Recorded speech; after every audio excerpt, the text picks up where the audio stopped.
বংশ যদি হয় তাকওয়াশীল, আরে তোমার গর্ব তখনই তুমি করতে পারবে যদি তুমি হতে পারো পরহেজগার, তখনই তুমি নিজেকে নিয়ে গর্ব করতে পারবে যদি তুমি হতে পারো তাকওয়াশীল। আল্লাহ নবী সাল্লাল্লাহু আলাইহি ওয়াসাল্লাম বলেন, মানুষ দুই প্রকার, এখন মানুষকে নিয়ে গর্ব করবা। এক হচ্ছে যে সৎ ও খোদাভীরু তাকওয়াশীল, যারা আল্লাহর নিকটে সম্মানিত, ওয়াফাদুল শাকিউন হালিমুন আলাল্লাহি। আর এক হচ্ছে ফাজিল, আর এক হচ্ছে কি ফাজিল, যারা ঘৃণিত, আল্লাহর নিকটে ঘৃণিত।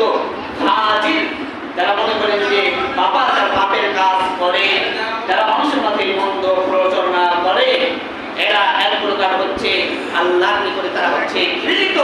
আল্লাহ নবী সাল্লাল্লাহু আলাইহি ওয়াসাল্লাম বলেন, হাইনুন আলাল্লাহি, আল্লাহর নিকটে হচ্ছে তারা ঘৃণিত, আল্লাহর নিকটে তারা ঘৃণিত। একদিকে মানুষ মনে করেন অভিশাপের পাত্র হয়, একদিকে মানুষ আল্লাহর নিকটে সম্মানিত হয়। আপনি মানুষের বিপদ করার কারণে, অহংকার করার কারণে, নিজের বংশ নিয়ে নিজেকে নিয়ে অহংকার করার কারণে আপনি আল্লাহর নিকটে হয়েছেন ঘৃণিতের পাত্র। আর যারা নিজেকে নিয়ে অহংকার করে না, নিজেকে সর্বদাই মতো রাখে, আমরা জানি যে গাছে বেশি ফল ধরে সেই গাছ মতো হয়ে থাকে।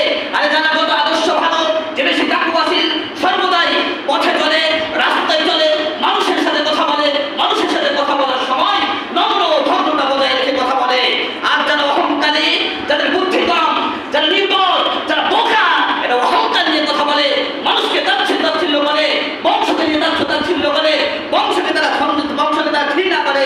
এরাই হচ্ছে আল্লাহর নিকটে সবচেয়ে ঘৃণিত মানুষ। হচ্ছে দুই প্রকার, এক হচ্ছে তাকওয়াশীল, আর এক হচ্ছে ফাসিক ফুজ্জার, যারা আল্লাহর কাছে ঘৃণিত। তাই আমাদেরকে বুঝতে হবে যে বংশ নিয়ে কারো গর্ব করা যাবে না, অহংকার করা যাবে না। কেউ যদি করে সেটা হবে গীবত।